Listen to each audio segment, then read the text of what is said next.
Si cette histoire vous intéresse, n'oubliez pas de vous inscrire à notre chaîne et dites-nous de quelle ville vous nous regardez. Continuons. Sur l'avenue des Champs-Élysées, cœur battant de Paris, où les gratte-ciels de verre coexistent, avec de petits vendeurs ambulants, Claire Dubois marchait d'un pas ferme et précis. À 28 ans, elle avait transformé l'absence de vision, perdue durant l'enfance à cause d'une rare condition génétique, en une manière unique de percevoir le monde. Son corps élancé se déplaçait avec grâce, la canne blanche glissant sur le sol comme une extension naturelle de son être. Ses cheveux bouclés, sombres comme la nuit, encadraient un visage délicat, où les yeux marrons, bien qu'incapables de voir, exprimaient une vivacité qui captivait tous ceux autour d'elle. Là, métropole parisienne, chaotique pour beaucoup, était pour Claire un univers de sensations méticuleusement cartographié.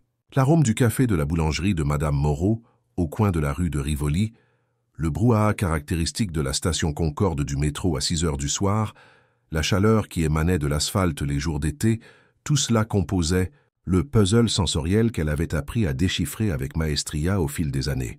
« Bonjour, Monsieur Bernard. » Claire salua le kiosquier qui, depuis 5 ans, occupait le même emplacement.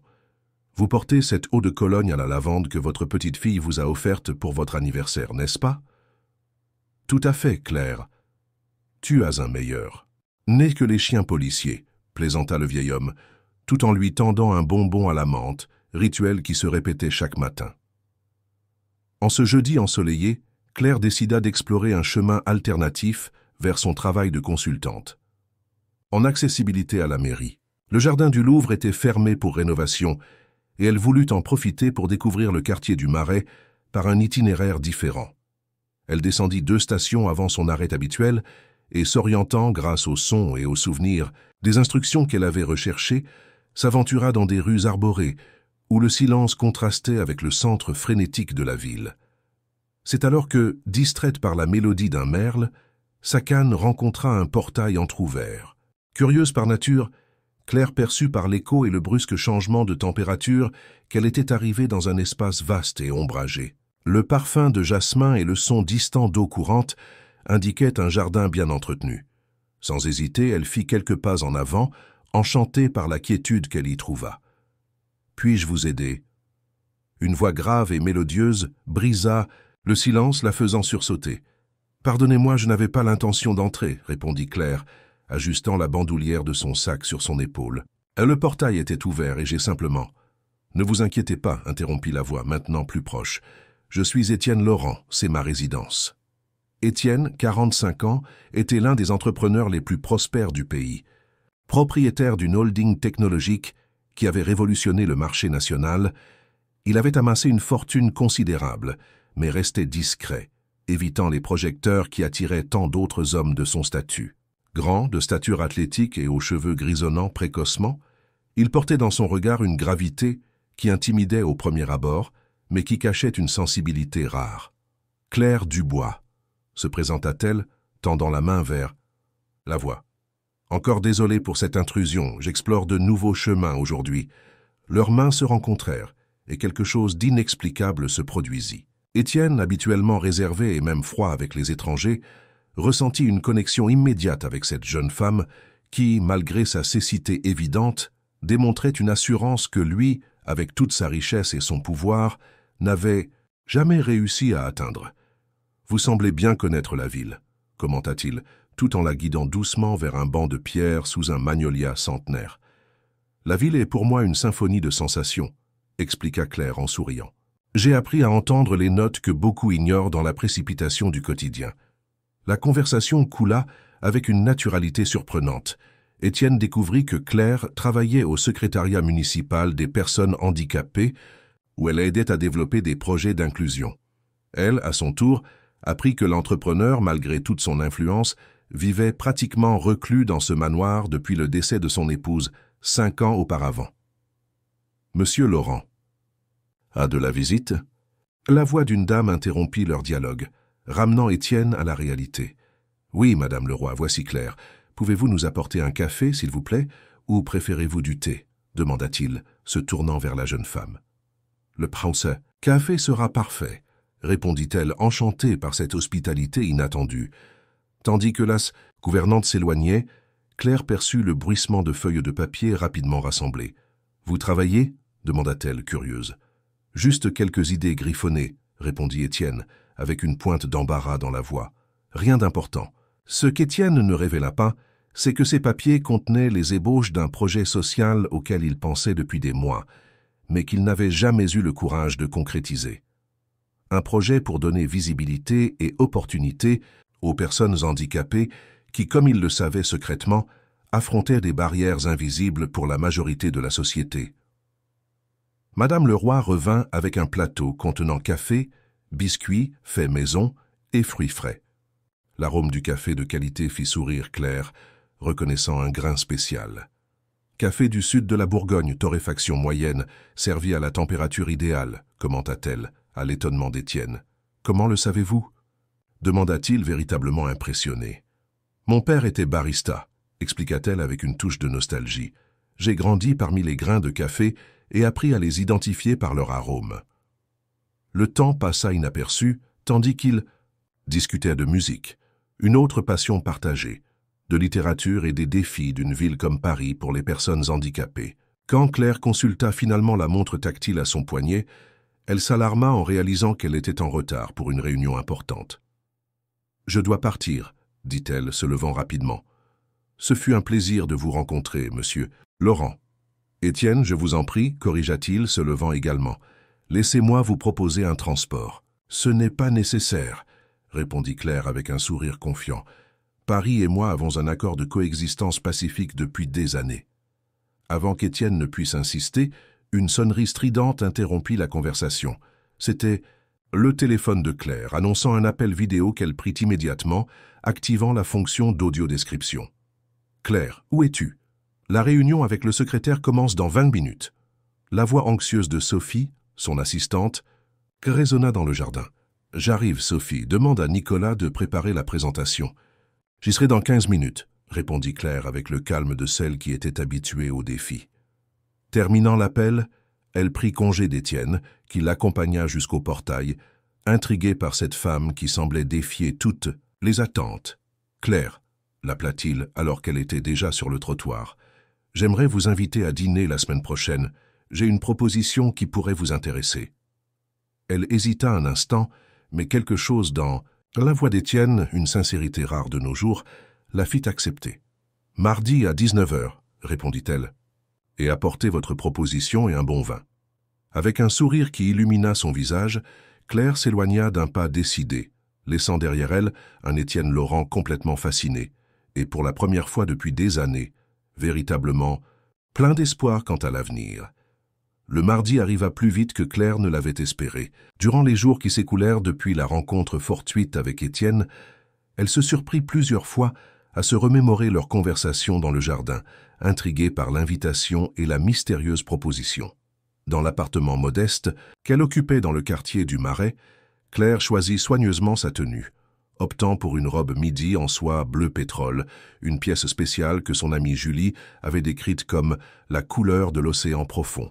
« Tu es magnifique. »« Claire » commenta Marie, sa colocataire et amie depuis l'époque de la faculté de psychologie. « Cet Étienne doit être vraiment spécial pour te mettre dans cet état d'anxiété. »« Je ne suis pas anxieuse, » protesta Claire, tout en passant ses doigts dans ses cheveux récemment coiffés. « Juste curieuse, ce n'est pas tous les jours qu'un des entrepreneurs les plus influents du pays t'invite à dîner. » Marie rit, aidant son amie avec les derniers détails.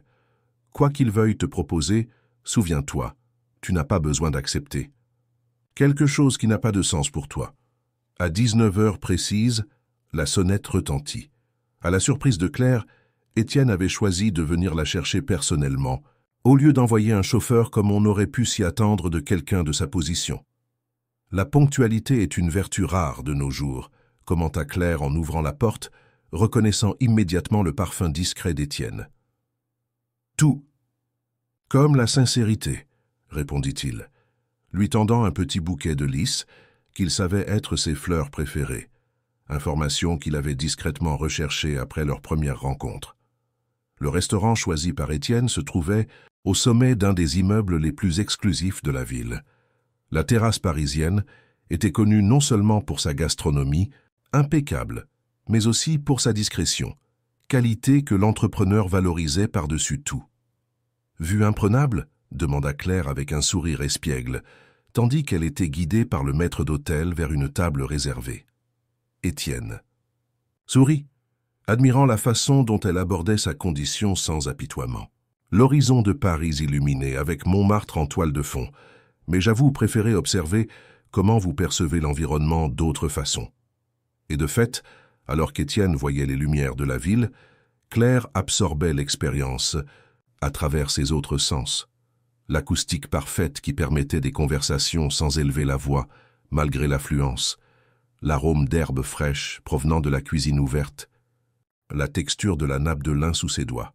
« Cet endroit a une histoire intéressante », commenta Étienne tandis qu'il dégustait de l'entrée, un carpaccio de betterave au fromage de chèvre. Il a été imaginé par un chef qui a perdu une partie de son audition après un accident. Il a recréé le concept d'expérience gastronomique, se concentrant sur des éléments au-delà du goût. Claire comprit qu'il n'y avait pas de coïncidence dans le choix du lieu. Étienne construisait un récit, préparant le terrain pour sa proposition. « Vous avez mentionné une idée qui pourrait m'intéresser », rappela-t-elle, après une gorgée du vin rouge qu'il avait sélectionné, un cabernet français de la vallée de la Loire. Étienne hésita, comme s'il organisait ses pensées. Enfin, il prit une profonde inspiration et commença. « Il y a 5 ans, quand j'ai perdu mon épouse, Isabelle, je me suis promis de faire quelque chose de significatif en sa mémoire. Elle était professeure de musique dans un projet social en banlieue et disait toujours que le véritable but de la richesse devrait être de créer des opportunités pour ceux qui n'en ont pas. » Claire écoutait attentivement, percevant l'émotion contenue dans la voix d'Étienne. « Je pense à créer une fondation, continua-t-il. Pas seulement une organisation philanthropique de plus, mais un centre d'innovation en accessibilité et inclusion. Un lieu où technologie, art et éducation se rencontrent pour transformer des vies. » « Et où est-ce que je m'inscris dans ce projet ?» questionna Claire, directe comme toujours. « Comme consultante initiale et éventuellement comme directrice du programme de développement.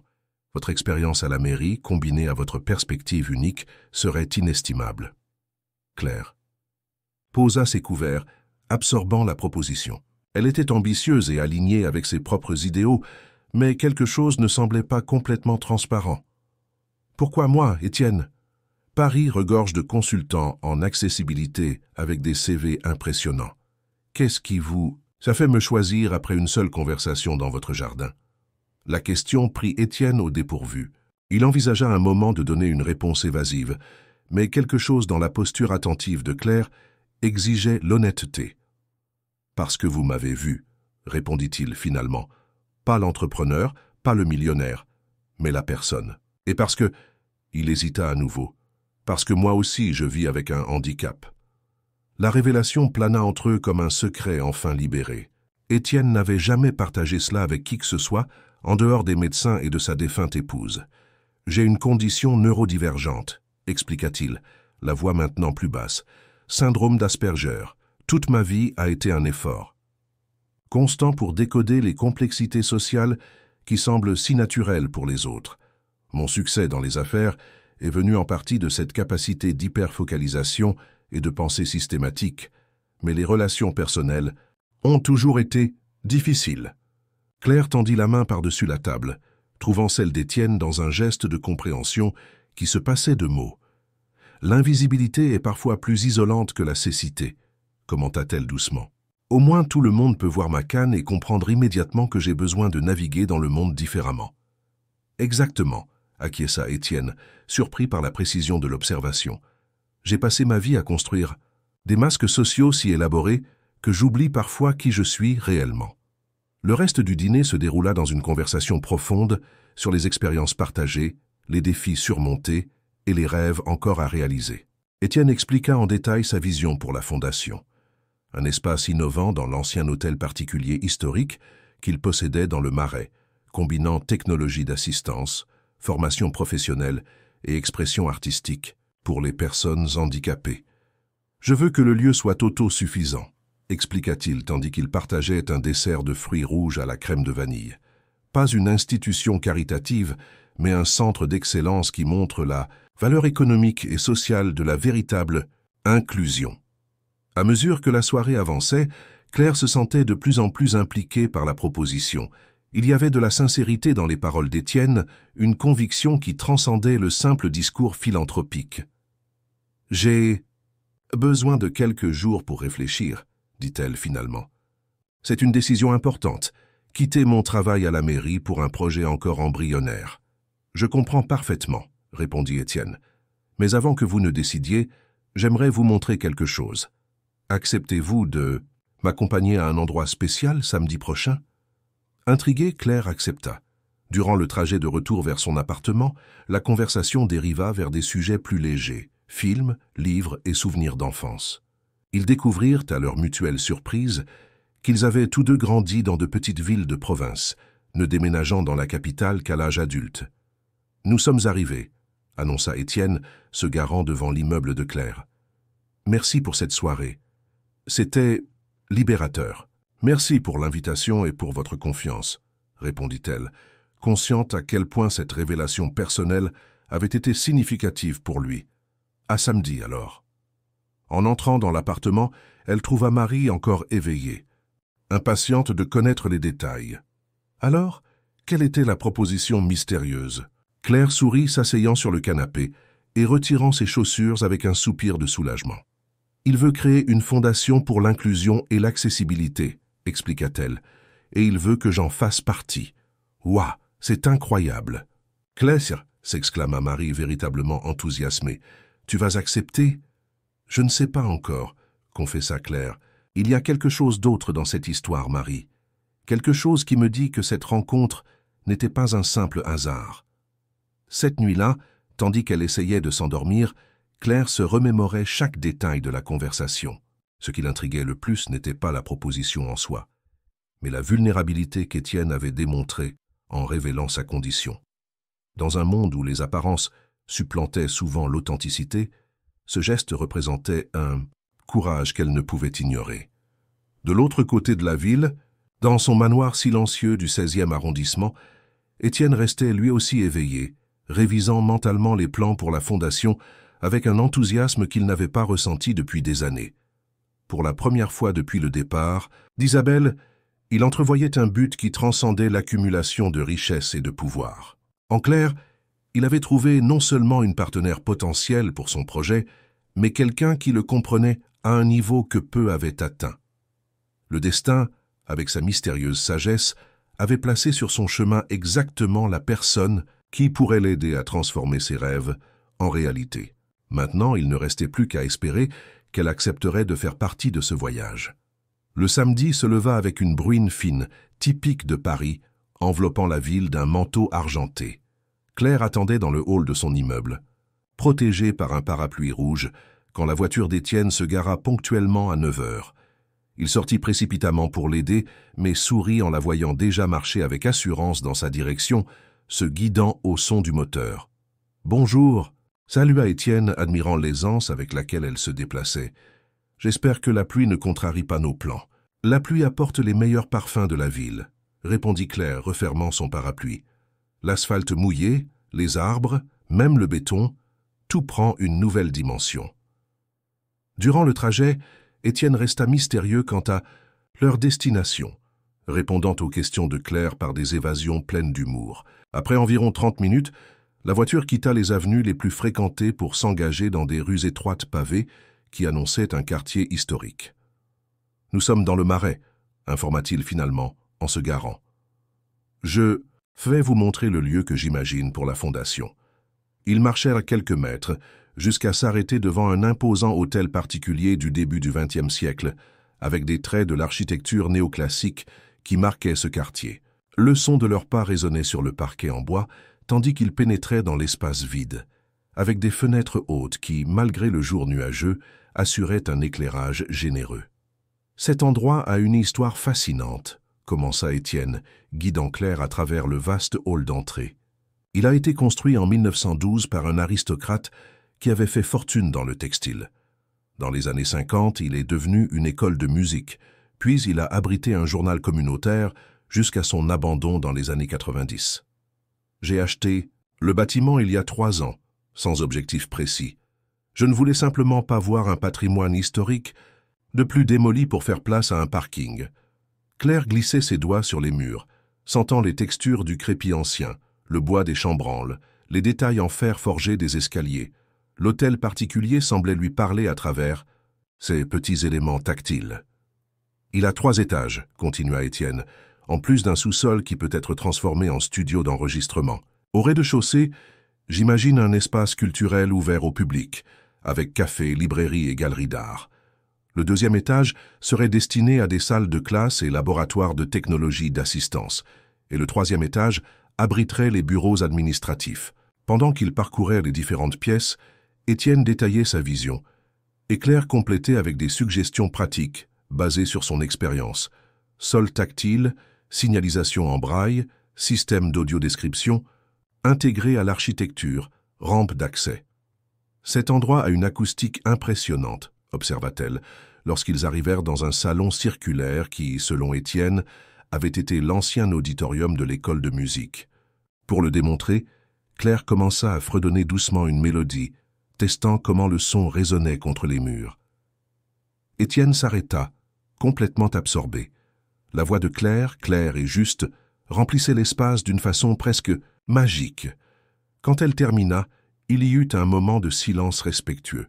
« Vous n'avez jamais mentionné que vous chantiez », commenta-t-il, véritablement impressionné. « C'est juste un passe-temps », répondit-elle, avec une timidité inhabituelle, dans sa personnalité normalement affirmée. « Ma mère était professeure de chant choral.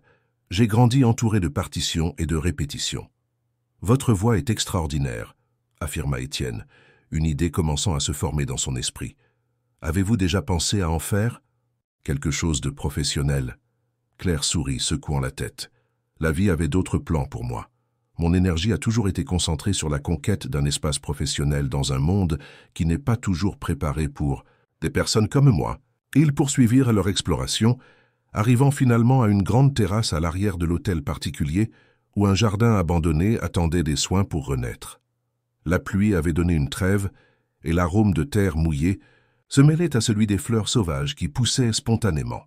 « Ce sera le cœur du projet », dit Étienne, sa voix chargée d'émotion. « Un jardin sensoriel avec des plantes aromatiques, diverses textures, des sources sonores, un espace de guérison et de reconnexion pour tous les sens. » Ils s'assirent sur un banc de pierre partiellement protégé par une ancienne glycine dont les branches tordues formaient une couverture naturelle.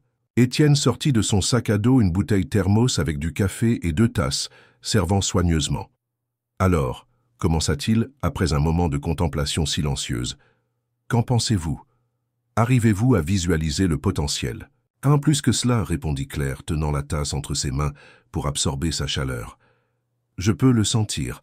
Cet endroit a une âme, Étienne, et votre projet a un objectif authentique. J'accepte d'en faire partie. » Le visage d'Étienne s'illumina d'un sourire que, bien que Claire ne puisse voir, était perceptible dans sa voix quand il répondit « Vous n'imaginez pas à quel point cela compte pour moi. » Ils passèrent les heures suivantes à discuter d'aspects pratiques, la structure juridique de la fondation, les sources de financement initial, l'équipe nécessaire pour les premiers pas. Étienne avait déjà avancé beaucoup de travail, incluant des conversations préliminaires avec des architectes spécialisés dans la restauration de patrimoine historique et l'accessibilité. « Je veux faire l'annonce officielle dans 6 semaines, » expliqua-t-il, avec une conférence de presse suivie d'un événement caritatif ici même pour présenter l'espace à la société. 6 semaines, c'est très peu de temps, considéra Claire, toujours pragmatique. L'hôtel particulier aura besoin d'adaptations basiques avant de recevoir des visiteurs. J'ai les bonnes équipes pour cela, assura Étienne. De plus, je veux que le public voie le processus de transformation, pas seulement le résultat final. Cela fera partie du récit, un espace historique qui se réinvente pour être véritablement inclusif. Tandis qu'ils retournèrent vers la voiture, Étienne mentionna quelque chose qu'il avait gardé pour la fin de la visite. Il y a une autre dimension de ce projet que nous n'avons pas encore discutée. Lors de l'annonce officielle, j'ai l'intention de révéler publiquement ma condition. Claire s'arrêta, surprise par la déclaration. « Vous êtes sûr? Vous avez gardé cela privé pendant si longtemps. Exactement pour cette raison, répondit-il, la détermination évidente dans sa voix. Pendant des années, j'ai cru que ma neurodivergence était quelque chose à cacher, une fragilité qui pourrait être exploitée dans le monde impitoyable des affaires où j'ai construit ma carrière. Maintenant, je réalise que c'est précisément ma façon différente de traiter le monde qui m'a permis d'innover et de créer des solutions que d'autres ne voyaient pas. Alors que la voiture traversait les rues maintenant ensoleillées de Paris, Claire réfléchissait au courage de cette décision. Pour un homme dans la position d'Étienne, exposer une vulnérabilité si personnelle représentait un risque considérable. En même temps, l'impact potentiel de ce geste était immense. Il pourrait inspirer d'innombrables personnes et transformer la perception publique de la neurodiversité. « Déjeunons ensemble » invita Étienne, interrompant ses pensées. « Je connais un authentique restaurant italien ici même dans le Marais. Le propriétaire, M. Giuseppe, raconte des histoires du quartier qui semblent sorties d'un roman. Le restaurant était petit et accueillant, avec des nappes à carreaux et l'arôme incomparable de sauce tomate maison. Giuseppe, un monsieur de 70 ans, avec un accent italien encore présent après des décennies en France, les reçut, avec l'hospitalité caractéristique. « Étienne, ça fait longtemps », s'exclama-t-il embrassant l'entrepreneur comme un vieil ami. « Et qui est cette belle dame ?» Les présentations furent faites, et bientôt, ils étaient assis à une table, réservée au fond, où la conversation pouvait se dérouler sans interruption. Tout en savourant des pâtes artisanales, ils discutèrent des prochaines étapes pour le projet. « Nous devons définir un nom pour la fondation », rappela Claire. « Quelque chose qui capture son essence sans tomber dans les clichés. » Étienne réfléchit un moment, faisant tourner son verre de vin entre ses doigts. « Que pensez-vous de Institut Prisme ?» Le prisme décompose la lumière blanche, révélant le spectre complet des couleurs qui étaient déjà là, simplement invisibles à nos yeux. C'est une bonne métaphore pour ma vision de la diversité humaine, non pas comme quelque chose à réparer, mais comme une richesse à révéler et célébrer. « Institut Prisme », répéta Claire, savourant les mots. « Ça a de la force et de l'élégance. Approuvé. » Le déjeuner s'étendit sur des heures, la conversation coulant naturellement entre aspects pratiques du projet et histoire personnelle. Étienne parla de son enfance en Normandie, des défis de grandir en se sentant toujours décalé, et comment il trouva refuge dans la technologie et les nombres. Claire partagea comment la musique avait été fondamentale dans son processus d'adaptation après avoir perdu la vue à 9 ans, victime d'une maladie dégénérative rare. Quand ils se séparèrent finalement, déjà en fin d'après-midi, il y avait entre eux une complicité née de la confiance mutuelle et de l'engagement partagé dans une vision transformatrice. « Les prochaines semaines seront intenses », commenta Étienne en conduisant vers l'appartement de Claire. « Mais je suis certain que nous sommes sur la bonne voie. Je le sens aussi », acquiesça-t-elle, une vague d'enthousiasme renouvelant ses énergies. « C'est comme si toutes les expériences que j'ai vécues me préparaient à ce moment. » En se séparant, Étienne la surprit avec une demande inattendue. « J'organise un dîner chez moi vendredi prochain pour présenter le projet à des soutiens potentiels. J'aimerais que vous chantiez quelque chose. » Chanter, en public? Claire semblait véritablement alarmée. « Étienne, c'est une chose, de fredonner dans un espace vide, une autre complètement différente de me produire devant un groupe d'inconnus. Réfléchissez-y simplement, » insista-t-il gentiment. « Votre voix est un talent extraordinaire qui mérite d'être partagé. De plus, ce serait une puissante démonstration du potentiel artistique que nous voulons promouvoir à l'Institut. » Tandis qu'elle montait les marches vers son appartement, Claire ressentait un mélange d'excitation et d'appréhension. Les semaines à venir promettaient d'être transformatrices, non seulement pour le naissant Institut Prisme, mais pour sa propre vie, qui semblait prendre une direction complètement nouvelle et inattendue. Claire passait nerveusement les doigts sur la robe de soie vert émeraude que Marie l'avait aidée à choisir pour le dîner au manoir d'Étienne. Il ne restait que 2 heures avant l'événement, et elle débattait encore intérieurement si elle aurait le courage de chanter devant les invités. « Tu vas les éblouir », assura Marie, ajustant le collier de perles au cou de son amie. « Cette chanson que tu chantais à la fac, tu te souviens? Celle qui faisait pleurer tout le monde au concours de poésie ?»« Aurore », murmura Claire, un sourire nostalgique adoucissant son expression tendue. « Je n'ai pas chanté cette chanson depuis des années. Elle est parfaite pour l'occasion, insista Marie. Elle parle de recommencement, de trouver la lumière même dans les moments les plus sombres. Exactement ce que cet Institut Prisme représente, n'est-ce pas? À l'autre bout de la ville, Étienne Laurent supervisait personnellement les derniers préparatifs pour le dîner. Le manoir du 16e arrondissement, normalement, un espace de réclusion, s'était transformé pour accueillir 20 personnes soigneusement sélectionnées. Entrepreneurs influents, artistes renommés, leaders d'opinion et experts en accessibilité. Le jardin où il avait rencontré Claire était maintenant décoré de lumières délicates suspendues entre les arbres, créant une atmosphère intime et accueillante. « Monsieur Laurent, le chef vient d'arriver avec son équipe », informa Madame Leroy. Et le pianiste installe son équipement dans le salon de musique. Étienne acquiesça, vérifiant une fois de plus la liste des invités sur sa tablette. Chaque personne présente ce soir représentait une pièce importante dans le puzzle qu'il construisait. Il avait besoin d'eux, de leurs ressources, influence et soutien, mais le succès du dîner dépendait principalement de Claire. Son témoignage personnel et, espérait-il, sa présentation musicale seraient le cœur émotionnel de l'événement. Comme si elle avait été invoquée par ses pensées, l'interphone annonça son arrivée. Étienne alla personnellement l'accueillir, à l'entrée, impressionné par son élégance et la sérénité qu'elle dégageait, malgré la nervosité qu'elle avait confessée par téléphone quelques heures plus tôt. « Vous êtes éblouissante », commenta-t-il, la guidant par le bras à travers le hall d'entrée. « Et vous êtes tendue », répondit-elle avec un sourire, percevant la rigidité dans son bras. « Respirez profondément, Étienne, cette soirée sera un succès. » L'intuition aiguisée de Claire le surprenait constamment. Elle semblait capable de lire ses émotions avec une précision que personne d'autre n'atteignait. Pas même des gens qui le connaissaient depuis des années. « Je vais vous présenter aux invités à mesure qu'ils arriveront, » expliqua-t-il, la conduisant jusqu'au jardin. « Mais avant, j'aimerais que vous rencontriez quelqu'un de très spécial. » Ils s'approchèrent d'une dame élégante aux cheveux gris, assise à l'une des tables disposées dans le jardin. « Claire, voici Hélène Laurent, ma mère, » présenta Étienne. « Maman, voici Claire Dubois, l'extraordinaire femme dont je t'ai parlé. C'est un plaisir de finalement vous rencontrer, ma chère, » dit Hélène, prenant les mains de Claire entre les siennes. « Étienne ne cesse de parler de vous et de ce merveilleux projet. »« Le plaisir est tout mien, Madame Laurent, » répondit Claire, immédiatement captivée par la voix chaleureuse de la dame.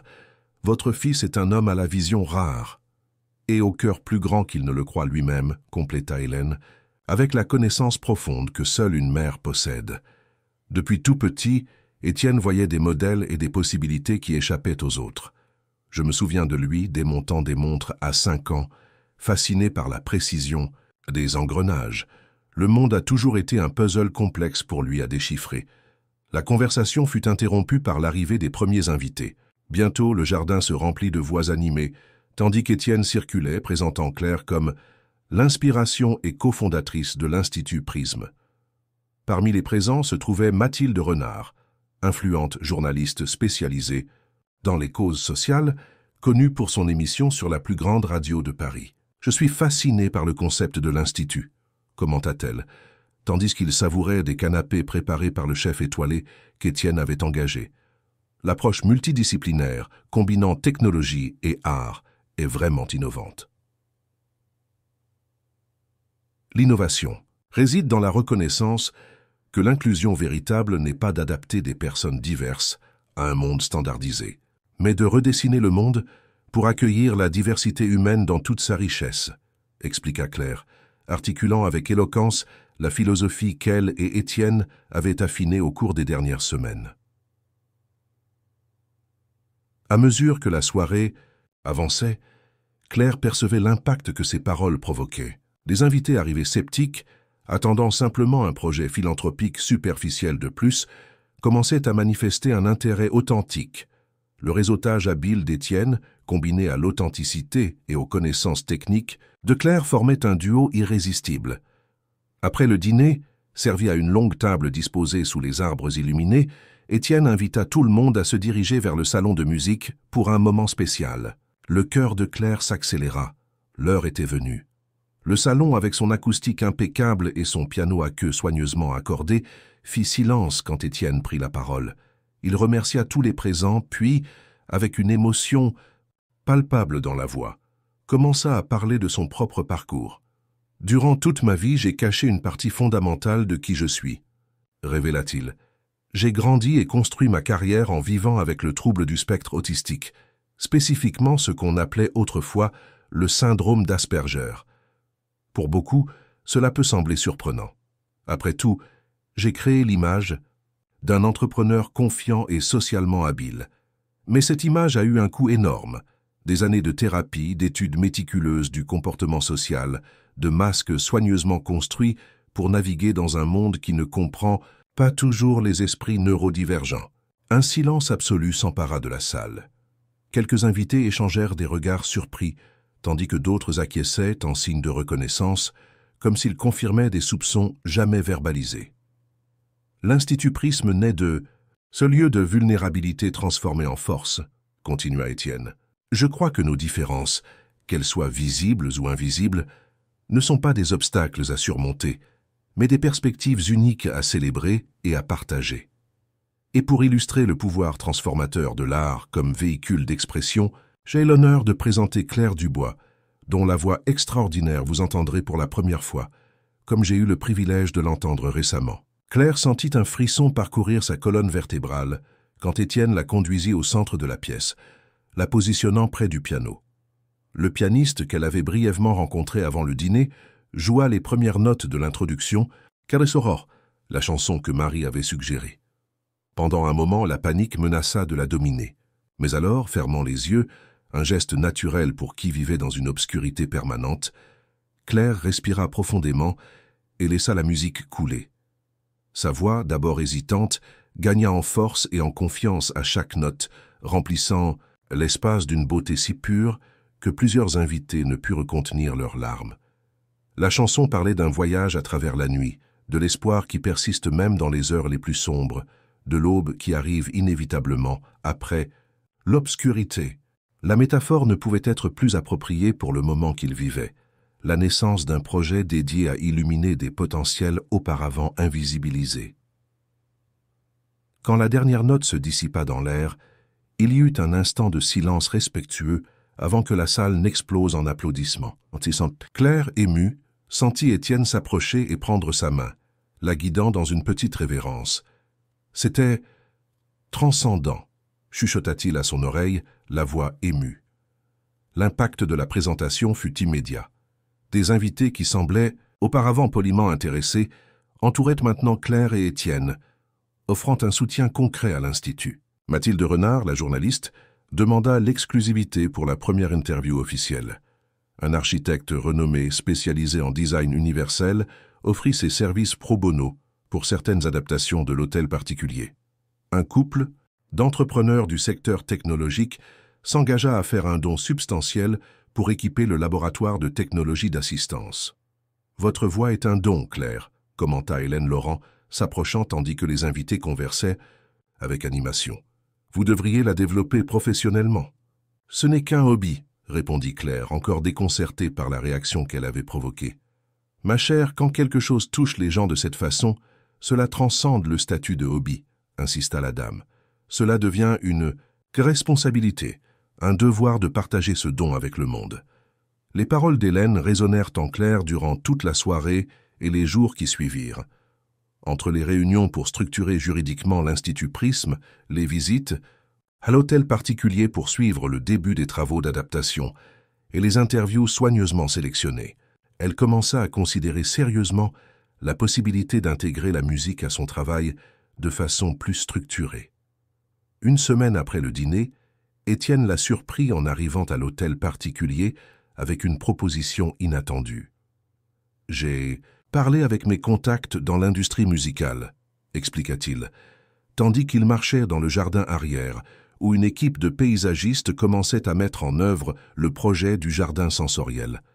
L'Institut a besoin d'une identité. Sonnerie, jingles, bandes sonores pour vidéos institutionnelles, musique pour événements. Et vous avez besoin d'un espace pour développer ce talent extraordinaire que vous possédez. Que pensez-vous de créer un studio d'enregistrement professionnel dans le sous-sol? Ce serait l'un des premiers projets concrets de l'Institut, un espace où des musiciens avec et sans handicap pourraient collaborer, créer et partager. Claire s'arrêta, absorbant la proposition. C'était comme si Étienne avait lu ses pensées des derniers jours. Ce serait un investissement considérable, pondéra-t-elle, toujours pragmatique. Nous avons déjà 3 sponsors. Intéressés après votre présentation, répondit-il. L'impact émotionnel de la musique est un outil puissant de sensibilisation que nous ne pouvons ignorer. Cet après-midi-là, assis entre les murs de pierre de l'ancien sous-sol, Claire et Étienne commencèrent à concevoir ce qui deviendrait l'un des studios d'enregistrement les plus innovants du pays, spécialement adapté pour des musiciens aux handicaps divers. L'enthousiasme avec lequel ils discutaient chaque détail reflétait la synergie unique qu'ils avaient développée, la vision stratégique d'Étienne complétée par l'expérience pratique et la sensibilité artistique de Claire. Ce qu'aucun des deux ne pouvait imaginer, c'est que, tandis qu'ils construisaient les fondements de l'Institut Prisme, une force d'opposition commençait à s'articuler dans l'ombre.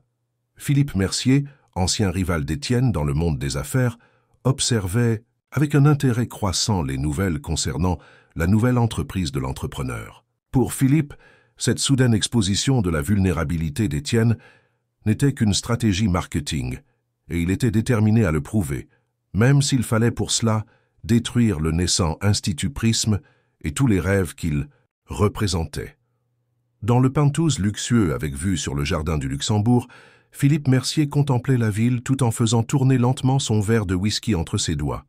L'article dans le magazine L'Express sur l'Institut Prisme et son fondateur, Étienne Laurent, était ouvert sur la table basse en marbre noir.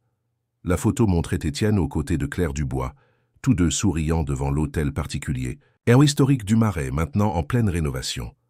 Un cas classique de réinvention d'image, murmura Philippe pour lui-même, un sourire sardonique sur ses lèvres fines. Toujours le stratège, n'est-ce pas, Laurent? À 47 ans, Philippe Mercier incarnait le succès dans sa forme la plus ostentatoire. Président de Mercier Tech, l'un des principaux concurrents de la société d'Étienne dans le secteur technologique, il avait bâti sa carrière avec une combinaison de brillance technique et de tactiques agressives qui frôlaient souvent l'illégalité. Son physique athlétique, maintenu par des sessions quotidiennes d'entraînement personnalisées, et son visage anguleux aux traits durs contrastait avec l'apparence plus discrète et cérébrale d'Étienne.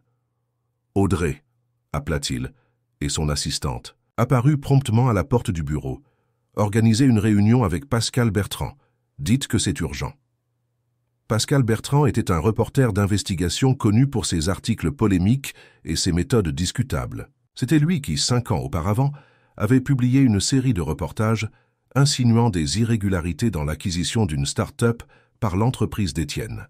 Accusation qui, bien que jamais prouvée, avait causé des dommages significatifs à la réputation de l'entrepreneur pendant une période déjà fragilisée par le décès de son épouse. Ce que peu savaient, c'est que Philippe avait été la source anonyme derrière ces informations, soigneusement manipulées pour paraître compromettantes. La rivalité entre les deux remontait à l'époque de l'école polytechnique, où Étienne, malgré ses difficultés sociales, obtenait une reconnaissance académique qui éclipsait les efforts de Philippe. Ce qui avait commencé comme une jalousie juvénile s'était transformé au fil des ans en une obsession. Le lendemain matin, Pascal Bertrand arriva ponctuellement au bureau de Philippe. C'était un homme d'âge moyen, avec des cernes profondes et le regard inquiet de celui qui vit dans un état d'alerte constant. « Philippe, ça fait longtemps », salua-t-il, s'installant dans le fauteuil en cuir face à l'imposant bureau. « Dois-je présumer que vous avez quelque chose de juteux pour moi ?»« Toujours direct, n'est-ce pas, Pascal ?» Philippe sourit, poussant une enveloppe dans sa direction. « Disons que j'observe avec intérêt le nouveau projet philanthropique de notre ami Laurent. » Le journaliste ouvrit l'enveloppe, trouvant des coupures de presse, des transcriptions d'interviews et quelques photographies de l'hôtel particulier de l'Institut Prisme à différents stades de rénovation. « Je ne vois rien de compromettant. »« C'est ici, » commenta-t-il, feuilletant le matériel. « Pas encore, » répondit Philippe, se penchant en avant. « Mais ne trouvez-vous pas intéressant comment, soudainement, Étienne Laurent décide de révéler au monde son diagnostic d'autisme, juste au moment où il lance un institut d'inclusion. Un peu commode, ne pensez-vous pas? Pascal haussa les épaules. Le marketing social est le nouveau noir, Philippe. Tous les milliardaires ont leur fondation de nos jours. Et si je vous disais que j'ai des raisons de croire que ce diagnostic est fabriqué, suggéra Philippe, baissant la voix, comme s'il partageait un secret précieux. Réfléchissez bien.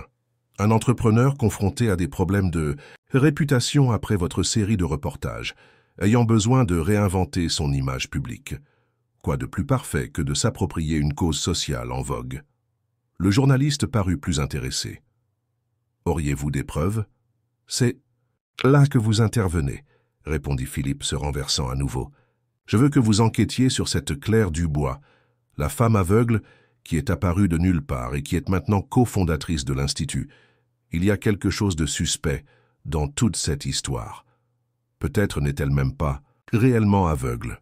C'est une accusation sérieuse, pondéra Pascal, bien que ses yeux révélaient déjà l'intérêt pour la controverse potentielle. J'aurai besoin de preuves concrètes. Et vous les aurez, garantit Philippe. J'ai engagé un détective privé pour enquêter sur son passé. En attendant, je veux que vous commenciez à semer quelques doutes subtils dans votre blog. Rien d'accusatoire encore, juste des questionnements. La réunion se prolongea 1 heure de plus, Philippe détaillant sa stratégie pour discréditer progressivement l'Institut Prisme et ses fondateurs. Quand Pascal sortit, emportant une seconde enveloppe, celle-ci contenant une généreuse somme d'argent, Philippe ressentit la vague familière d'adrénaline qui accompagnait toujours ses machinations. « Cette fois, Laurent, murmura-t-il, pour lui-même, retournant à la fenêtre pour contempler la ville. Tu es tombé dans ton propre piège. » Pendant ce temps, dans l'hôtel particulier du Marais, l'ambiance ne pouvait être plus différente. La rénovation avançait à un rythme accéléré, et ce qui était auparavant un espace abandonné commençait à prendre vie. Des équipes, d'ouvriers spécialisés dans la restauration de patrimoine historique, travaillaient côte à côte avec des consultants en accessibilité, créant un environnement qui honorait tant l'histoire du bâtiment que sa nouvelle mission inclusive. Claire marchait dans le sous-sol, maintenant transformé en un studio d'enregistrement moderne, accompagné par Lucas Moreau, un producteur musical renommé qui avait accepté de superviser le projet. « Le traitement acoustique est parfait », commenta-t-il, tapant dans ses mains pour tester la réverbération de l'environnement. « Et les équipements sont de dernière génération. Mais le plus impressionnant, ce sont ses adaptations. Je n'ai jamais vu un studio aussi accessible. » Claire sourit, fière. Chaque détail avait été pensé pour permettre à des musiciens aux handicaps différents de travailler en autonomie. Consoles avec marquage en braille et retour tactile pour les personnes aveugles, système visuel d'alerte pour les personnes sourdes, espace ample pour les personnes en fauteuil roulant, logiciel de composition adapté pour les personnes à mobilité réduite. L'idée est que toute personne, indépendamment de ses caractéristiques, puisse créer de la musique ici, expliqua-t-elle. L'art ne devrait pas avoir de barrière. Depuis la soirée du dîner, où elle avait chanté pour la première fois en public après de nombreuses années, Claire se sentait de plus en plus connectée à son identité musicale. Elle avait commencé à travailler sur ses propres compositions, profitant des moments libres pour expérimenter les nouveaux équipements du studio. Étienne, percevant son enthousiasme, avait insisté pour qu'elle développe un EP comme projet inaugural du studio, une collection de chansons qui capturerait l'essence de l'Institut Prisme. Claire, vous n'allez pas le croire. La voix, animée d'Étienne, interrompit ses pensées. Il entra précipitamment dans le studio, la respiration accélérée indiquant qu'il avait monté les escaliers en courant. France Culture veut faire un documentaire sur le processus de création de l'Institut. Il resterait avec nous pendant 2 mois, suivant tout jusqu'à l'inauguration officielle. La nouvelle était excellente, exactement le type de visibilité qu'il recherchait pour le projet. Un documentaire sur France Culture signifiait crédibilité et portée, en plus de l'opportunité de montrer les coulisses du travail d'inclusion qu'il développait. « C'est merveilleux, Étienne », répondit-elle, véritablement enthousiasmée. « Quand commenceraient les tournages ?»« La semaine prochaine. J'ai déjà parlé aux architectes et à l'équipe de construction. Tous ont accepté. Ce sera une excellente opportunité de documenter cette transformation. » Tandis qu'ils discutaient des détails du documentaire, Marie arriva au studio. En tant que psychologue spécialisée en inclusion, elle avait été invitée par Claire à rejoindre l'équipe de l'Institut responsable des programmes éducatifs. « Désolé d'interrompre, dit-elle, son ton habituellement joyeux remplacé par un sérieux inhabituel. Mais je pense que vous devez voir ceci. » Elle tendit la tablette qu'elle portait. Sur l'écran, le blog de Pascal Bertrand affichait un article intitulé « Institut Prisme, philanthropie authentique ou stratégie ». Marketing. Le texte, soigneusement construit pour paraître une analyse impartiale, soulevait de subtils questionnements sur les motivations derrière le projet et insinuait que le timing de la révélation d'Étienne sur sa condition était au minimum opportun. « C'est absurde », protesta Étienne, le visage pâlissant à mesure qu'il lisait. « Ils insinuent que j'ai inventé mon diagnostic ? Et il y a des commentaires sur moi aussi, » observa Claire, qui avait demandé à Marie de lire à haute voix les passages qui la mentionnaient. Questionnant comment quelqu'un sans expérience significative en gestion de projets sociaux pourrait cofonder une initiative de cette envergure.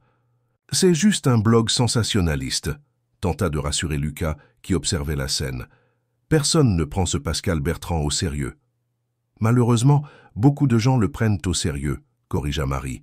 « Et le pire, c'est que cet article circule déjà sur les réseaux sociaux.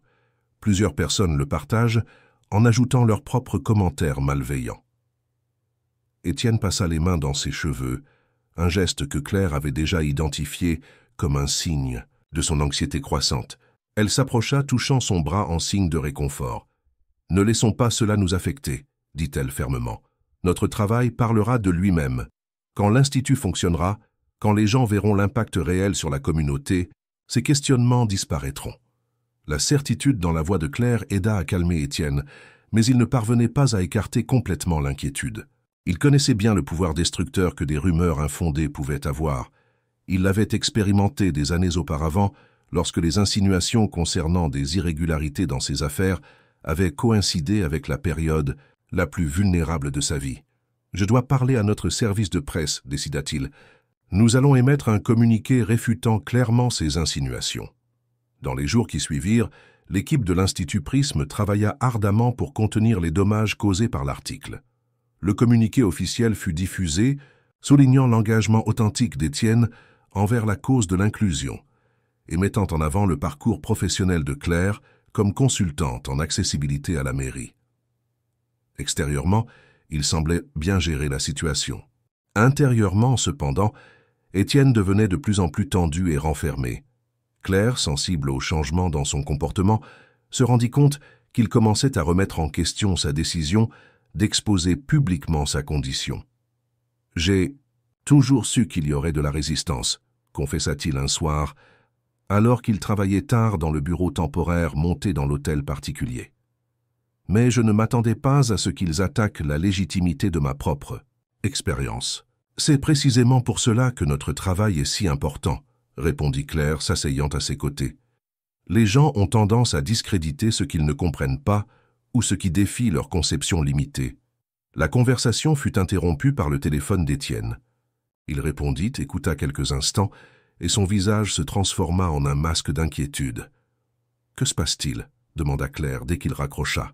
« C'était mon avocat, » répondit Étienne, la voix tendue. « Pascal Bertrand prépare un reportage plus approfondi, prétendant avoir des preuves que mon diagnostic est récent et opportun.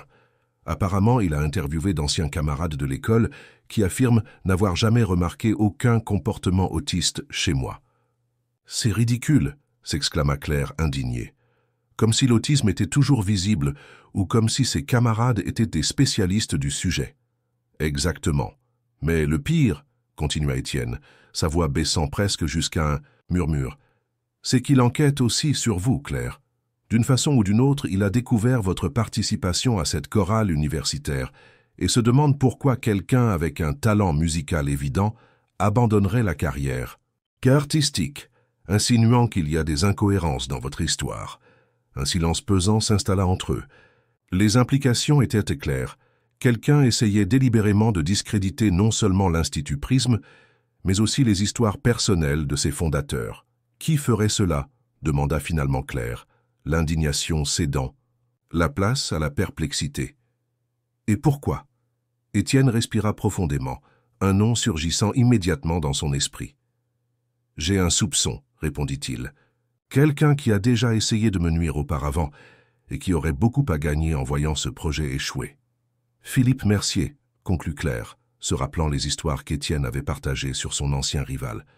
Vous pensez qu'il pourrait être derrière tout ça?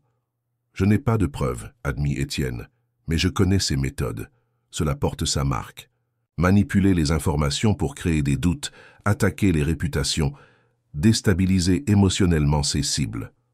La découverte de l'origine possible des attaques n'allégeait pas la situation, mais offrait au moins une direction. Si Philippe Mercier orchestrait effectivement une campagne contre l'Institut Prisme, ils devraient être stratégiques dans leur réponse.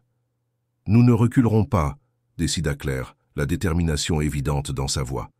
S'il veut la guerre, nous lui donnerons la transparence. Invitons ce Pascal Bertrand à connaître l'Institut, à voir le travail en cours, à rencontrer les personnes qui sont impactées. Transformons son attaque en une opportunité de dialogue. Étienne la regarda avec admiration. Là où il voyait des menaces, Claire percevait des possibilités. C'était exactement cet équilibre entre leurs différentes perspectives qui rendait leur partenariat si puissant. « Vous avez raison, convint-il, sentant une partie de la tension se dissiper. Nous n'avons rien à cacher, et plus nous serons ouverts, moins ces insinuations malveillantes auront de pouvoir. » Ce soir-là, tandis que Claire retournait à son appartement, une certitude grandissait dans son cœur. Quelle que soit la motivation de Philippe Mercier, il avait gravement sous-estimé la résilience des fondateurs de l'Institut Prisme et la force du but qui les unissait. Le chemin à venir serait difficile, mais elle était prête à l'affronter, non pas avec colère ou peur, mais avec la même détermination sereine qui l'avait guidée tout au long de sa vie. L'équipe de tournage de France Culture avait terminé une journée de plus de prise de vue dans l'hôtel particulier de l'Institut Prisme. Malgré les tentatives de discréditer le projet, le documentaire avançait, capturant des moments d'impact social authentique, de jeunes musiciens handicapés expérimentant le studio adapté, des architectes discutant de solutions innovantes, d'accessibilité, des bénévoles apprenant la langue des signes et l'audiodescription. Claire était restée dans le jardin sensoriel après le départ de tous. L'espace, maintenant presque achevé, était devenu son refuge. Des plates-bandes surélevées permettaient aux personnes en fauteuil roulant ou de petite taille de toucher et sentir les plantes aromatiques. Des plaques en braille identifiaient chaque espèce. Un système de fontaines créait des paysages, sonores qui aidaient à l'orientation spatiale. C'était un lieu qui parlait au sens de multiples façons, exactement comme elle et Étienne l'avaient imaginé. « Je pensais te trouver ici, » dit Marie, s'approchant à pas doux sur le chemin. De Pierre. « Tu viens toujours ici quand tu as besoin de réfléchir. C'est le seul endroit où j'arrive à organiser mes pensées ces derniers temps, » confessa Claire, indiquant le banc à ses côtés. Les articles de ce journaliste deviennent de plus en plus agressifs. La publication la plus récente de Pascal Bertrand avait définitivement franchi la ligne entre questionnement et diffamation. Utilisant des sources anonymes, le reporter insinuait qu'Étienne avait manipulé son diagnostic de TSA pour son propre bénéfice et que l'Institut Prisme n'était qu'une façade pour restaurer son image publique après les scandales précédents. Quant à Claire, l'article suggérait qu'elle avait été stratégiquement sélectionnée pour donner de la crédibilité au projet, remettant en question sa compétence technique et même l'authenticité de son talent musical. Étienne a parlé aux avocats aujourd'hui, continua Marie. Ils ont recommandé de poursuivre Bertrand pour diffamation. Claire secoua la tête. Un procès ne ferait que donner plus de visibilité aux accusations. Nous avons besoin d'une approche différente. À ce moment, son téléphone sonna. C'était Mathilde Renard, la journaliste qu'ils avaient rencontrée au dîner de présentation de l'Institut et qui, depuis, était devenue une alliée importante. « Claire, j'ai obtenu l'information que vous avez demandée, » dit Mathilde, sans préambule. « Philippe Mercier est bien derrière les attaques. Mon contact à la rédaction de Bertrand a confirmé qu'ils se rencontrent régulièrement et que Mercier paie généreusement pour chaque article négatif. »« Nous nous en doutions, » répondit Claire. « Mais c'est bon d'avoir confirmation. Merci, Mathilde. »« Il y a autre chose, » poursuivit la journaliste. « Mercier organise un événement sur la technologie d'assistance le week-end prochain. Il a annonçait un investissement de plusieurs millions dans des start-up du domaine, se positionnant comme le nouveau champion de la cause. La stratégie était claire. Philippe n'essayait pas seulement de détruire la crédibilité de l'Institut Prism, mais s'appropriait également l'espace qu'Étienne et Claire construisaient dans l'écosystème de l'inclusion et de l'accessibilité. « Il joue sur tous les fronts », observa Claire après avoir raccroché, attaquant notre réputation tout en essayant de se positionner comme un « bienfaiteur authentique ». « Que ferons-nous » demanda Marie, préoccupée. Claire se leva, une détermination renouvelée dans sa posture. « Je vais le confronter, personnellement. » Quand elle raconta son plan à Étienne, il s'y opposa d'abord, véhémentement. « C'est exactement ce que Philippe veut, » argumenta-t-il, marchant nerveusement dans le bureau. « Il transformera toute confrontation en combustible pour plus d'attaques. »« Pas si je fais les choses à ma façon, » répondit Claire. « Calmement. Faites-moi confiance, Étienne. Je connais les gens comme Philippe. Ils se sentent puissants quand ils attaquent de loin, en utilisant des intermédiaires. Une confrontation directe, publique, est la dernière chose à laquelle il s'attend. » Après des heures de discussion, Étienne finit par accepter, bien qu'avec des réserves. Le plan était risqué, mais offrait aussi la possibilité de retourner le jeu contre Philippe d'une manière qu'il n'aurait jamais prévue. Le samedi suivant, le centre de congrès Porte de Versailles était comble pour l'événement à venir. Accessible, organisé par Mercier Tech. Sur scène, Philippe Mercier, impeccable dans son costume italien, discourait sur la responsabilité sociale des entreprises et comment sa société s'engageait à créer des solutions technologiques qui ne laissaient personne de côté. Parmi l'assistance, stratégiquement placée au premier rang, Claire attendait le moment opportun, avec Marie à ses côtés qui lui décrivait discrètement la scène. Le contraste entre les paroles grandiloquentes de Philippe et les actions mesquines qu'il avait orchestrées contre l'Institut Prism provoquait chez Claire une indignation profonde, mais elle la gardait sous contrôle, canalisant cette énergie pour ce qu'elle s'apprêtait à faire. Quand vint le moment des questions du public, Claire fut la première à lever la main. Un assistant s'approcha avec un microphone. « Je m'appelle Claire Dubois », se présenta-t-elle, sa voix claire et ferme résonnant dans l'auditorium, cofondatrice de l'Institut Prism. Un murmure parcourut l'assistance. Sur scène, Philippe se figea momentanément, ne s'attendant pas à trouver sa victime là, le confrontant directement. « Monsieur Mercier, » continua Claire, « votre présentation sur l'inclusion et la responsabilité sociale est impressionnante. Cependant, comment conciliez-vous ce discours avec le financement d'une campagne diffamatoire contre une initiative qui partage exactement les mêmes objectifs que ceux que vous venez de défendre ?» Le silence qui suivit fut absolu. Les journalistes présents commencèrent immédiatement à enregistrer la scène. La confrontation inattendue entre la femme aveugle qui était la cible d'attaques médiatiques et le puissant entrepreneur qui, apparemment, était derrière. Ces mêmes accusations. Philippe se ressaisit rapidement, forçant un sourire qui n'atteignait pas ses yeux. « Mademoiselle Dubois, je ne sais pas de quoi vous parlez. Je n'ai aucune campagne contre votre institution.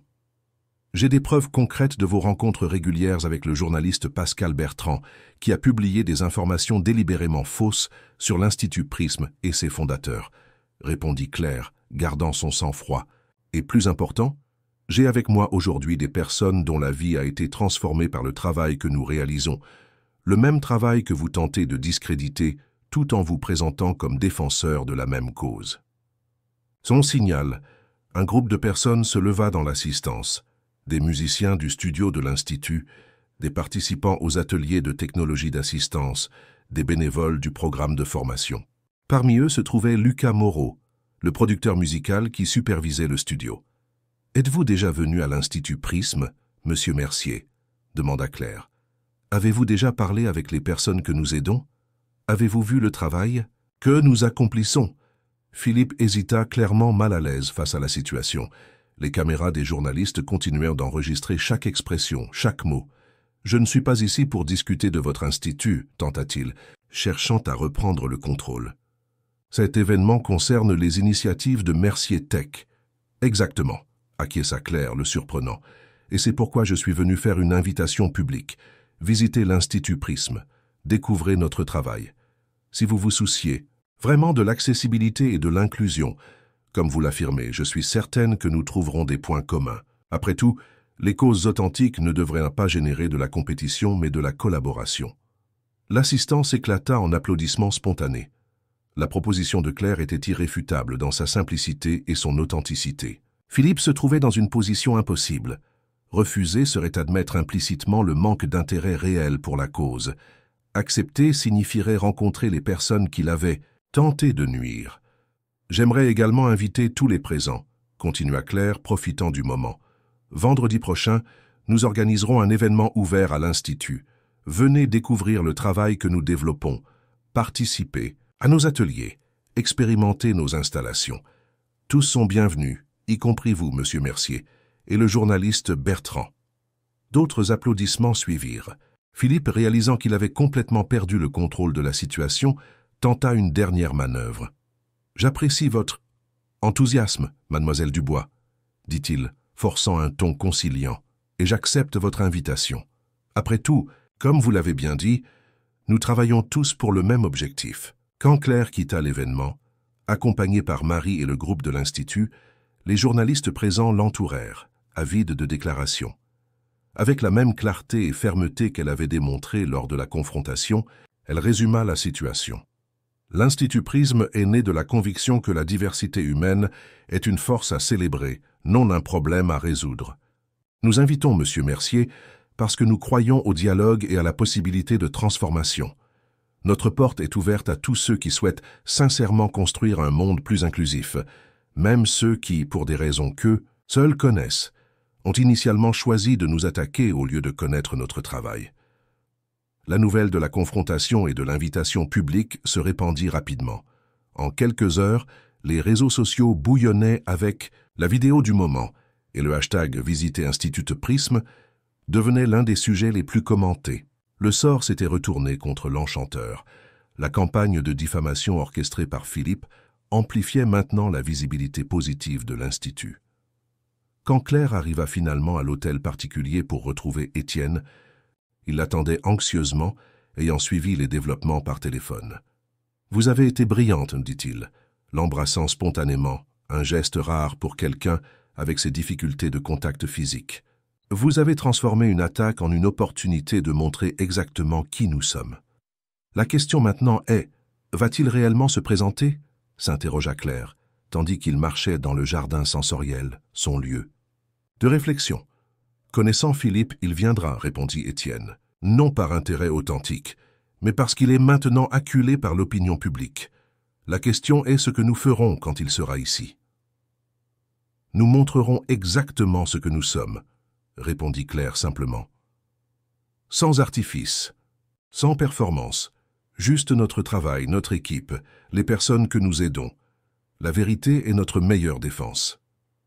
Dans les jours qui suivirent, l'équipe de l'Institut travailla intensément pour préparer l'événement ouvert. Il ne s'agissait pas seulement d'impressionner Philippe Mercier, bien que ce soit un objectif important, mais de profiter de ce moment de visibilité pour présenter au public le véritable potentiel du projet. Le jeudi, veille de l'événement, Pascal Bertrand surprit tout le monde en apparaissant seul à l'hôtel particulier, demandant à parler à Claire et Étienne. « Je suis venu avant l'événement officiel, » expliqua-t-il, visiblement mal à l'aise, « parce que j'ai quelque chose à dire que je préfère faire en privé. » Dans le bureau, porte fermée, le journaliste sembla physiquement diminuer tandis qu'il confessait « Philippe Mercier m'a payé pour publier ces articles. Il m'a fourni des informations que je savais être au mieux déformées. J'ai fait cela parce que j'avais besoin d'argent et parce que... parce que j'ai un historique de différend avec vous, Laurent, que Mercier a su exploiter. » Étienne écoutait en silence, le visage impassible. Claire cependant se pencha en avant. « Pourquoi nous racontez-vous cela maintenant, monsieur Bertrand ?» demanda-t-elle.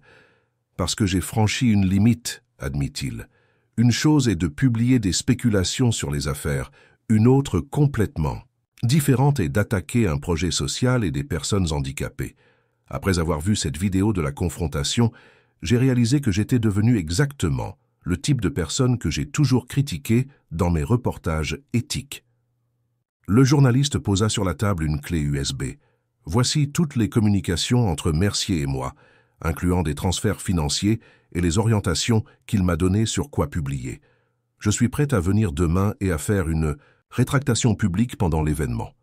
Étienne et Claire échangèrent un regard significatif. La confession de Bertrand changeait complètement le scénario pour la confrontation avec Philippe le lendemain. « J'accepte vos excuses, monsieur Bertrand », dit finalement Claire. « Et oui, nous aimerions que vous veniez demain, non pour une rétractation publique. Cela créerait plus de drame et détournerait l'attention de notre travail, mais pour connaître véritablement l'Institut et, si vous le souhaitez, écrire sur ce qui se passe réellement ici. » Bertrand parut surpris par la réponse, s'attendant à des récriminations ou des exigences de réparation publique. L'approche compatissante de Claire le désarma complètement. « Quant à Philippe Mercier, » compléta Étienne parlant pour la première fois, « laissez-moi m'occuper de lui. » Quand le journaliste sortit, Étienne se tourna vers Claire, une expression déterminée sur son visage. « Demain sera le jour le plus important de l'histoire de l'Institut jusqu'à présent, » dit-il. « Et nous devons être préparés à tous les scénarios. »« Nous sommes plus que préparés, » répondit Claire, une confiance sereine dans sa voix. « Nous avons la vérité de notre côté, et maintenant, aussi, les preuves des manipulations de Philippe. » La veille du grand affrontement, tandis que l'hôtel particulier du Marais s'apaisait après une journée d'intenses préparatifs, Philippe Mercier restait éveillé dans son luxueux penthouse, contemplant la ville illuminée. Le plan qui semblait si parfait s'était désintégré avec un seul mouvement inattendu de Claire Dubois. Maintenant, pour la première fois de sa carrière de manipulation et de stratégie obscure, Philippe affrontait la perspective réelle de l'exposition publique. Ce qu'il ignorait tandis qu'il répétait arguments et contre-arguments pour le lendemain, c'est que la confrontation prendrait une tournure que ni lui, ni Étienne, ni même Claire ne pouvaient la prévoir. Le jour se leva avec une clarté dorée qui semblait de bon augure. Dans l'hôtel particulier de l'Institut Prisme, l'agitation commença tôt, les équipes ajustant les derniers détails pour l'événement ouvert. Le jardin sensoriel, complètement finalisé, exhibait des fleurs vibrantes et des herbes aromatiques qui parfumaient l'air. Dans le studio d'enregistrement, des musiciens aux handicaps divers se préparaient pour des présentations qui démontreraient le potentiel de l'espace. Dans les salles de classe adaptées, des ateliers de technologie, d'assistants étaient prêts à recevoir des visiteurs curieux. Claire arriva à 8 heures du matin, portant une robe bleue royale que Marie avait choisie spécialement pour l'occasion. La couleur de la sérénité et de la confiance, avait-elle expliqué. Tandis qu'elle marchait dans les couloirs, touchant les murs fraîchement restaurés, Claire respirait profondément, se centrant. La confrontation avec Philippe Mercier exigerait toute sa force intérieure et sa clarté d'objectif. « Bonjour !» La voix d'Étienne surgit à ses côtés, accompagnée par l'arôme familier de son café préféré qu'il apportait dans 2 tasses. « Avez-vous bien dormi ?» « Étonnamment, oui, » répondit-elle, acceptant la tasse avec gratitude. « Je ressens un étrange calme. Comme si, indépendamment de ce qui se passera aujourd'hui, nous avions déjà gagné d'une certaine façon. » Étienne sourit, observant comment la lumière du matin illuminait le visage serein de Claire. Ces dernières semaines, alors qu'ils affrontaient ensemble la campagne diffamatoire, son admiration pour elle s'était approfondie. Ce n'était pas seulement sa résilience qui l'impressionnait, mais la façon dont elle transformait les adversités en opportunités, trouvant toujours un chemin constructif là où d'autres ne verraient que des obstacles. « J'ai quelque chose pour vous », dit-il, sortant de sa poche une petite boîte. « Un cadeau de remerciement pour tout ce que vous avez fait pour l'Institut et pour moi. » Claire ouvrit la boîte soigneusement, ses doigts sensibles trouvant un délicat pendentif en forme de prisme, suspendu à une chaîne d'argent. « C'est un prisme de cristal », expliqua Étienne. « Quand la lumière le traverse, elle se décompose, en toutes les couleurs de l'arc-en-ciel. Cela m'a semblé approprié. »« C'est parfait, » répondit-elle, véritablement touchée par le symbolisme du cadeau. « Pouvez-vous m'aider à le mettre ?» Tandis qu'Étienne fermait le fermoir de la chaîne à son cou, Claire ressentit une vague d'émotion qu'elle ne parvint pas à nommer immédiatement. Durant les mois depuis leur rencontre fortuite dans le jardin du manoir, quelque chose de profond s'était transformé entre eux, une connexion qui transcendait le partenariat professionnel, basé sur une compréhension mutuelle et un respect authentique. Le moment fut interrompu par l'arrivée de Madame Leroy, la gouvernante, d'Étienne qui travaillait maintenant à temps partiel à l'Institut. « Les premiers invités arrivent déjà », annonça-t-elle, « et ce journaliste Bertrand est à l'entrée. » Étienne et Claire échangèrent un regard significatif avant de se diriger vers le hall principal. Comme promis, Pascal Bertrand était présent, paraissant considérablement moins confiant que lors de ses apparitions télévisées habituelles. « Bienvenue à l'Institut Prisme, monsieur Bertrand », salua Claire, tendant la main. « Je suis heureuse que vous soyez venu découvrir notre travail. » Le journaliste accepta la salutation avec un visible inconfort. « Merci pour l'invitation, mademoiselle Dubois. Comme nous en avons discuté hier, je suis ici pour voir de mes propres yeux ce que vous réalisez. Lucas ? Moreau vous accompagnera, » expliqua Étienne, indiquant le producteur musical qui approchait. « Il connaît chaque détail du projet et pourra répondre à vos questions techniques. » Tandis que Bertrand était conduit pour découvrir les installations, davantage de visiteurs commençaient à arriver. Des représentants d'organisations sociales, des sponsors potentiels, des curieux attirés par la répercussion de la confrontation.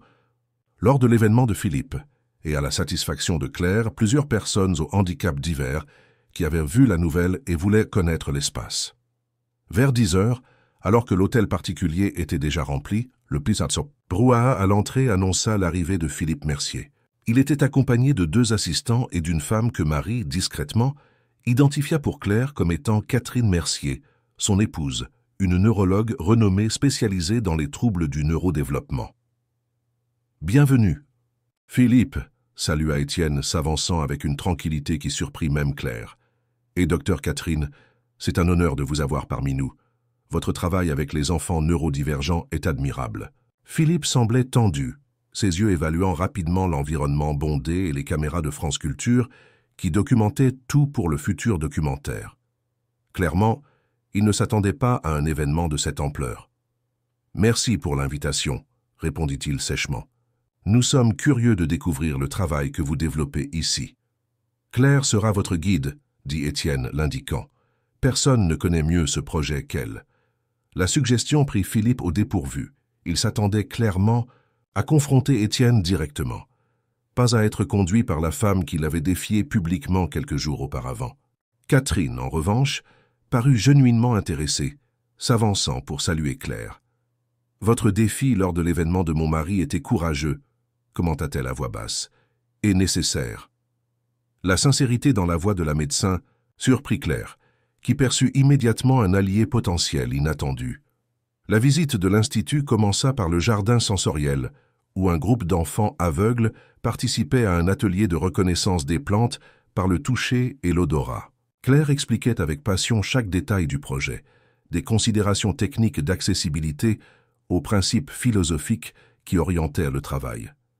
Philippe se maintenait en silence, observant seulement avec une expression indéchiffrable. Catherine, en revanche, posait des questions pertinentes et démontrait un intérêt authentique, particulièrement quand ils visitèrent l'aile dédiée aux technologies pour les personnes atteintes de troubles du spectre autistique.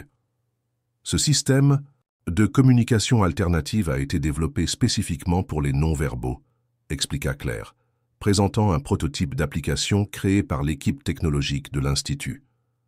Il combine symboles visuels avec retours tactiles et sonores, respectant les différentes formes de traitement sensoriel. « Impressionnant », commenta Catherine, examinant le dispositif. « Je travaille avec des patients qui pourraient énormément bénéficier de cela. Ils ont été mon inspiration, » intervint Étienne qui avait rejoint le groupe. « Quand j'ai commencé à idéaliser l'Institut, j'ai pensé aux enfants et adultes qui, comme moi, traitent le monde différemment. La différence est que j'ai eu des ressources et du soutien pour développer des stratégies compensatoires. Beaucoup n'ont pas cette opportunité. » La mention directe de sa condition, faite avec tant de naturel, sembla affecter Philippe, dont le visage montra, pour la première fois, quelque chose au-delà du masque d'indifférence soigneusement maintenu. Le point culminant de la visite fut le studio d'enregistrement, où un groupe diversifié de musiciens, incluant un pianiste aveugle, une batteuse sourde qui ressentait les vibrations à travers le sol spécialement conçu, et un compositeur atteint de paralysie cérébrale qui utilisait la technologie de suivi oculaire pour opérer les équipements, se préparait pour une présentation. « Ce studio est le cœur battant de l'Institut », expliqua Claire. Ici, la musique devient un langage universel, qui transcende les limitations physiques ou neurologiques. Vous chantez aussi, n'est-ce pas? Demanda Catherine. J'ai vu une vidéo de votre présentation lors de l'événement de lancement. C'était extraordinaire. Claire sourit, touchant instinctivement le pendentif en prisme à son cou. La musique a toujours fait partie de ma vie. J'ai perdu la vue, mais la musique est restée, peut-être même plus intense, plus présente. Nous aimerions vous entendre, dit Catherine, regardant significativement son mari. N'est-ce pas, Philippe? Acculé par la demande de son épouse, Philippe acquiesça rigidement. La tension était palpable, tandis que Claire marchait jusqu'au centre du studio, où un microphone était positionné. Étienne fit un signe aux musiciens qui commencèrent une douce introduction. La chanson que Claire avait choisie était une composition personnelle, créée durant les semaines difficiles où ils avaient affronté les attaques médiatiques. Intitulée « Transparence », elle parlait de vérités cachées qui finissent par trouver la lumière, de masques qui se défont quand exposés à la chaleur de l'authenticité. Sa voix cristalline et chargée d'émotions contenues remplit le studio, captant l'attention de tous les présents. Quand la dernière note se dissipa, il y eut un moment de silence respectueux avant que des applaudissements spontanés n'éclatent. Catherine essuyait discrètement une larme, et même Philippe semblait touché, son habituelle expression cynique remplacée par quelque chose de plus vulnérable, plus humain. C'était extraordinaire, dit-il finalement, sa voix dépouillée, du ton condescendant habituel. Vous croyez vraiment en ce que vous faites ici? Chaque mot, chaque geste, chaque projet, confirma Claire. Cet institut n'est pas une stratégie marketing ou une tentative de réhabilitation d'image. C'est un objectif authentique, né d'expériences vécues et du désir de transformer ces expériences en opportunités pour d'autres. Philippe regarda. Étienne et quelque chose de silencieux sembla passer entre les deux hommes. Une reconnaissance peut-être de vérité longtemps niée. « Nous devons parler », dit finalement Philippe, en privé. Étienne acquiesça, le conduisant vers son bureau tandis que Claire restait avec Catherine, lui montrant d'autres aspects du projet. La neurologue, de plus en plus impliquée, partageait des idées et suggestions précieuses, révélant une connaissance profonde et une passion authentique pour la cause de l'inclusion. « Mon mari n'a pas toujours été ainsi », confia-t-elle à un certain moment, quand elles étaient seules dans le jardin. « Il fut un temps où il se souciait réellement, où il voulait faire la différence.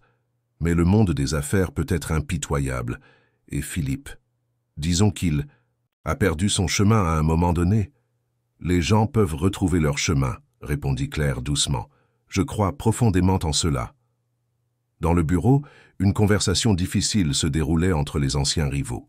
Étienne avait posé sur la table la clé USB remise par Bertrand, contenant toutes les preuves des manipulations de Philippe. « Vous avez suffisamment pour me détruire, » admit Philippe, après un long silence. « Ma réputation, mon entreprise, mon mariage, tout est en jeu si cela devient public. »« Je ne suis pas intéressé à vous détruire, Philippe, » répondit Étienne calmement. « Je ne l'ai jamais été. Notre rivalité a toujours été plus votre construction que la mienne. »« Pourquoi ?» demanda Philippe, la frustration évidente dans sa voix. « Pourquoi ne me détestez-vous pas après tout ce que j'ai fait? Ces articles sur les irrégularités dans vos affaires. C'est moi qui les ai orchestrés. Je savais que vous étiez vulnérable après le départ d'Isabelle, et j'ai utilisé cela contre vous. Et maintenant, j'ai essayé de faire la même chose avec cet institut. » Étienne regarda par la fenêtre, observant le jardin où Claire conversait avec Catherine.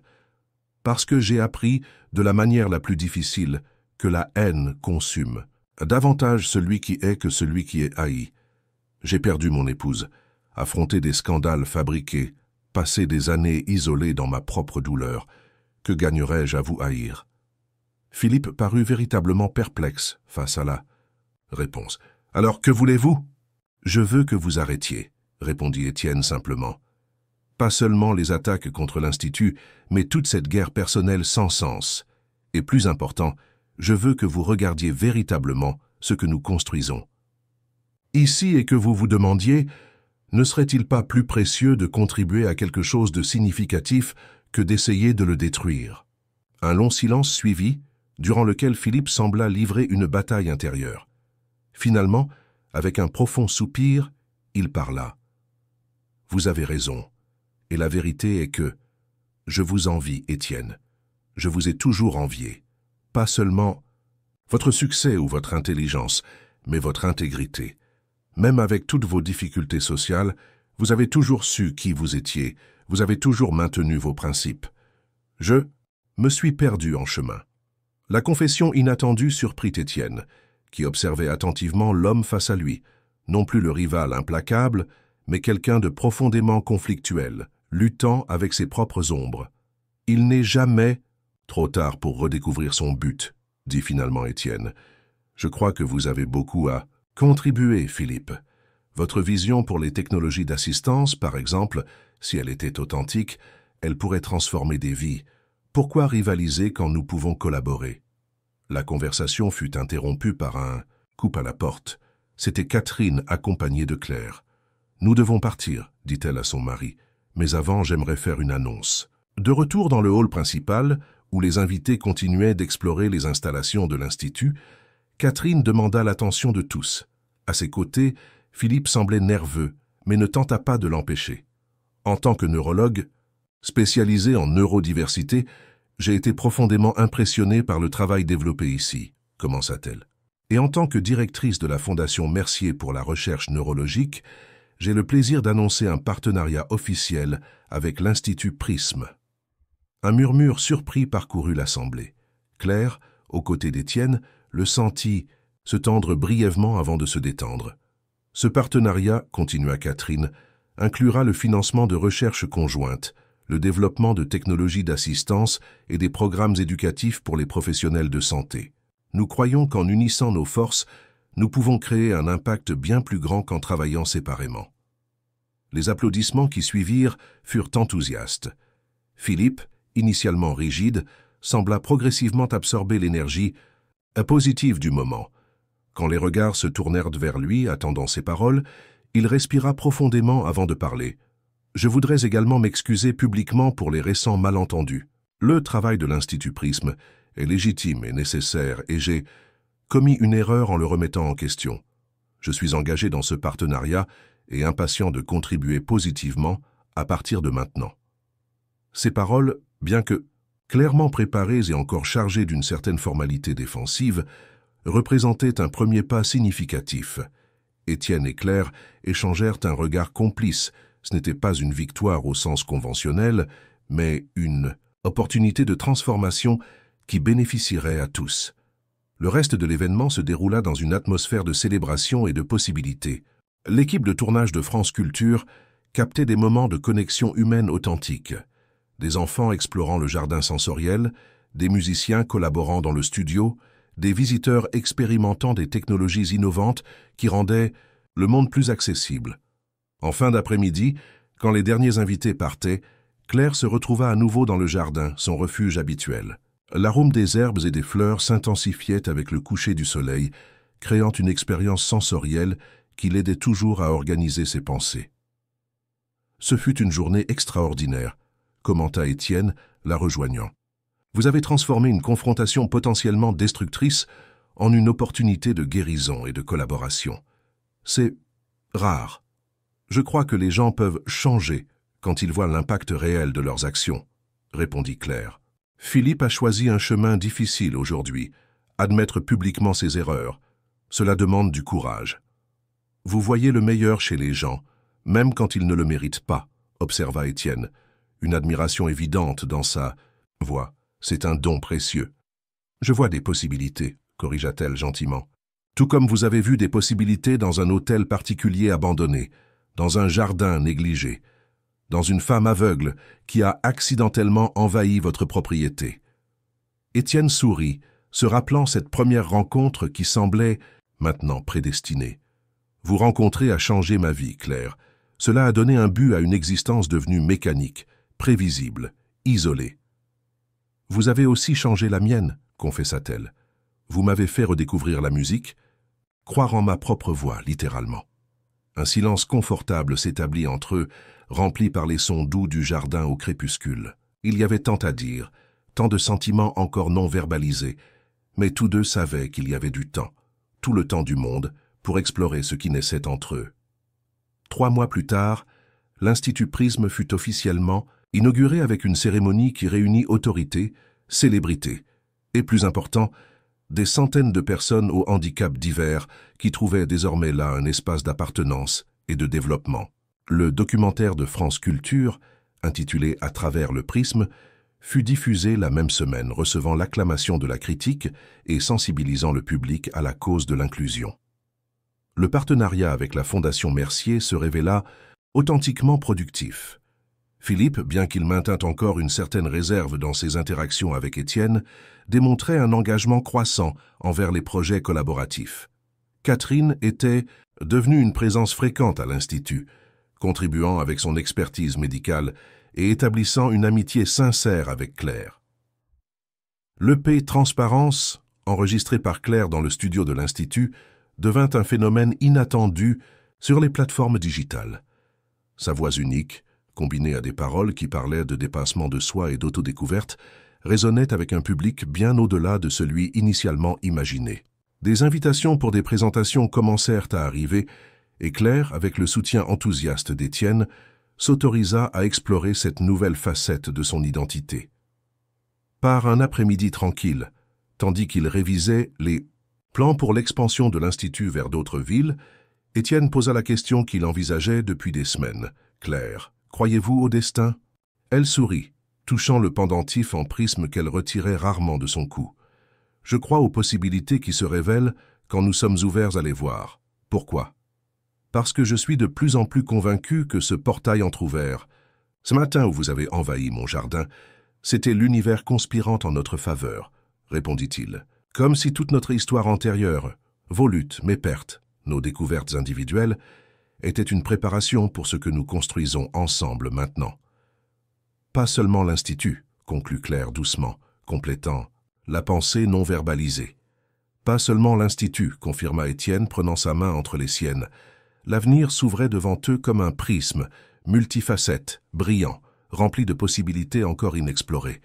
Unis par un but partagé et par un lien qui transcendait les définitions conventionnelles, Claire et Étienne avaient retrouvé, l'un dans l'autre, non seulement des partenaires de voyage, mais des guides dans un monde qui sous-estimait souvent le potentiel extraordinaire de la diversité humaine.